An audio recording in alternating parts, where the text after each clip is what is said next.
সুপ্রিয় দর্শক শ্রোতা, আমরা আজকের অবস্থান করেছি যশোর জেলার ঝিকরগাছা উপজেলার রঘুনাথনগর মহাবিদ্যালয়ের মেন গেটের সামনে।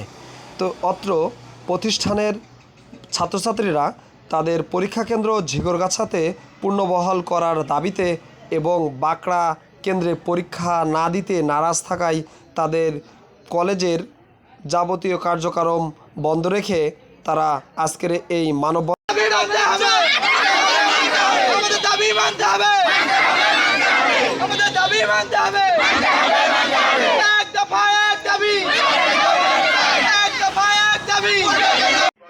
কেন্দ্র পরিবর্তন হয়েছে, আমরা বাঁকড়া কেন্দ্রে পরীক্ষা দেব না।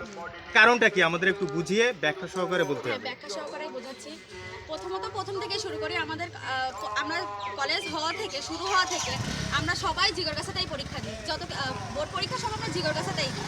এখন এইবারই শুধু এরকম হয়েছে যে কেন্দ্র চেঞ্জ হয়ে আমাদের বাঁকড়ায় নিয়ে গেছে। এখন বাঁকড়ায় শুধু আমরা একা পরীক্ষা দেবো, আর অন্য কলেজ থেকে মহিলা কলেজ থেকে একজনের পরীক্ষা দেবে। ওরা মাত্র 11 জন স্টুডেন্ট, আর আমরা পরীক্ষা দিচ্ছি এখানে মাত্র 64 জন স্টুডেন্ট আমরা পরীক্ষা দিচ্ছি। আর একটা কলেজ আছে কাঞ্চাদপুর নামে, সেইখান থেকে কয়জন স্টুডেন্ট পরীক্ষা দিচ্ছে। এর ভিতরে আমরা এখানে আসছি সায়েন্সের স্টুডেন্ট মাত্র 8 জন এইচএসসি দেবো, আর কমার্সের স্টুডেন্ট মাত্র 5 জন পরীক্ষা দেবো।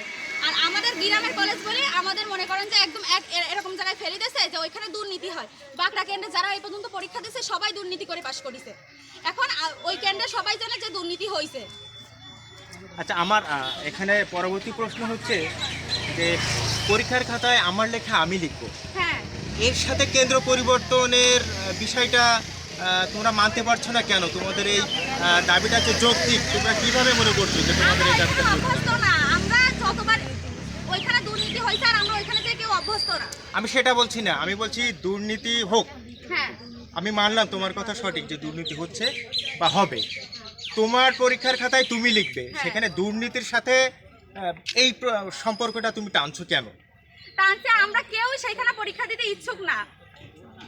এটা আমরা যতটুকু এখানে আসবার আগে খোঁজ নিয়েছি, এই সিদ্ধান্তটা বাংলাদেশ সরকার, আমি বলি এই সিদ্ধান্তটা বাংলাদেশ সরকারের, সারা বাংলাদেশ ব্যাপী এই সিদ্ধান্তটা নেওয়া হয়েছে। সরকারের সিদ্ধান্তকে চ্যালেঞ্জ করে তোমরা কেন আন্দোলন করছো? আমরা একটা সুন্দর সুষ্ঠু পরিবেশে পরীক্ষা দিতে চাই। সেটা আমার প্রশ্ন সেটা না, আমার কথা হচ্ছে কি দুর্নীতি তো যে করবে তিনি দুর্নীতির দায়ে অভিযুক্ত হবে, তাহলে তোমরা কেন আন্দোলন করছো? যে দুর্নীতি হোক, যিনি দুর্নীতি করবেন, বর্তমান বাংলাদেশ সরকার সেই দুর্নীতির বিরুদ্ধে কিন্তু একেবারে জিরো টলারেন্স নীতি অবলম্বন করছে। দুর্নীতি যায় যিনি অভিযুক্ত হবেন তার জন্য বিচার ব্যবস্থা আছে, তার জন্য আইনি প্রক্রিয়া আছে। কিন্তু তোমার খাতায় তুমি লিখবে পরীক্ষা সেন্টারে, এখানে পরীক্ষা কেন্দ্র পরিবর্তন হলে তোমাদের অসুবিধাটা কোথায়? পূর্বে বাঁকড়া সেন্টারে আমরা ওখানে যেতে চাচ্ছি না এই কারণে, কারণ আমরা সেই ড্রাইভারটা ছাড় দিতে চাই না। তোমাদের উপরে দায়ভারটা কেন আসবে? কারণ ওখানে যদি পূর্বে দুর্নীতি হয়েছে সেহেতু এই ড্রাইভারটা আমাদের উপরে আসবে যে আমরা কেন আসবে? আগে তো কোনো শিক্ষার্থীর উপরে আসেনি, এসছে কি? অবশ্যই আসছে, স্পেসিফিক নমুনা দাও। অবশ্যই আসছে, না হলে বাঁকড়া ডিগ্রি কলেজ ছাত্রছাত্রী কেন তারা এখন ঝিকরগাছা আসছে? এর আগে তো এটা তো বাংলাদেশ সরকারের পরিপত্রই রয়েছে এমন যে সারা বাংলাদেশে কেন্দ্র পরিবর্তন করা হবে। যাদের কেন্দ্র তারা সেই নিজ কেন্দ্রে পরীক্ষা দিতে পারবে না, তাদের পার্শ্ববর্তী কেন্দ্রে যেয়ে পরীক্ষা দিতে হবে। এটা বাংলাদেশ সরকারের সিদ্ধান্ত। তোমরা সেই সিদ্ধান্তকে চ্যালেঞ্জ করে কেন আন্দোলন করছো? তোমাদের তো এই দাবি দাবাটা বেশ গত এক সপ্তাহ ধরে চলছে, তাই না?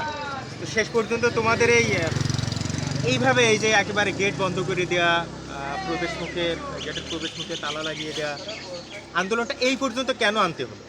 প্রথমত আমরা এটা এক সপ্তাহ ধরে কলেজে চলছে। আমরা প্রিন্সিপাল স্যারের কাছে অনেকবারই গেছি, অনুরোধ করছি যে আপনি একটু বোর্ডে যান, চেয়ারম্যানের সাথে কথা বলেন, যে আমাদের বিষয়টা তিনি দেখবেন, যে তিনি যদি কিছু করতে পারে। প্রিন্সিপাল স্যার আমাদের মিথ্যা আশা দিয়েছে যে হ্যাঁ আমরা যাচ্ছি, কিন্তু প্রিন্সিপাল স্যার কিছুই করেনি। এই জন্য আমরা বাধ্য হয়ে আমরা আজকে এরকম কাজ করছি। আমরা কলেজে তালা মারিছি, আর স্যারেরা বাধ্য হয়ে আমাদের কিছু স্টুডেন্ট নিয়ে চেয়ারম্যানের কাছে একটু আগে দেখা করতে গেছে। এখন যেহেতু একটা প্রতিনিধি দল গিয়েছেন বোর্ড চেয়ারম্যান মহোদয়ের সাথে সাক্ষাৎ করবার জন্য এই উদ্ভূত পরিস্থিতিটা নিয়ে, তোমরা এখন কি করতে চাইছো? আমরা এখন আমাদের এই সিদ্ধান্ত আছে সে পর্যন্ত আমরা এটা চালাই যাবো। তারপরে তারা আসুক, তারা কি বলে সেইটা বিবেচনা করি আমাদের পরবর্তী পদক্ষেপ।